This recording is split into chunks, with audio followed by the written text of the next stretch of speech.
Good morning বন্ধুরা, মিষ্টি একটা সকালের শুভেচ্ছা জানিয়ে আমি নতুন একটা ব্লগ শুরু করছি। আশা করি সবার খুব ভালো লাগবে। আজ হচ্ছে শ্রাবণ মাসের সোমবার, খুব একটা স্পেশাল দিন, এমনকি আমার জন্মদিন।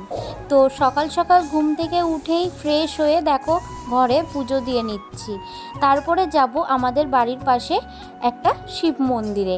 তো চললাম, এই যে পুজো দেওয়াও হয়ে গেছে ঘরে। তারপরে আমি আর আমার বোন চলে যাব ওখানে পুজো দিতে। তো সব কিছু নিয়ে চলে যাচ্ছি বাড়ির একদম কাছেই। তারপরে আমার বোন পুজো দিচ্ছে, এখানে ঠাকুরের মাথায় জল ঢেলছে আর কি। তো তারপরে আমিও আর কি দুধ গঙ্গা জল ঢেলে নেবো। তো তোমাদের কেমন লাগছে আজকের ওয়েদারটা?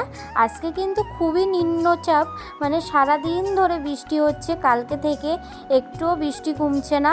তো তা যাই হোক, আমিও অবশেষে বাবার মাথায় দুধ গঙ্গা জল ঢেলে নিলাম। কোনোবার এরকম দিন পড়ে না। আমি হয়েছিলাম 28 তারিখে জুলাই মাসের, ও এমনকি শ্রাবণ মাসের 11 তারিখ সোমবার।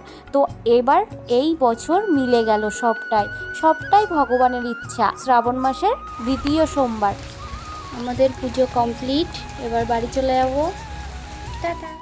বাড়িতে এসে মাকে বলেছিলাম তুমি সবজিগুলো কেটে রেখো, ওখানে আমি রান্না করবো ওখানে, কারণ মার ভীষণ শরীর খারাপ তার জন্য।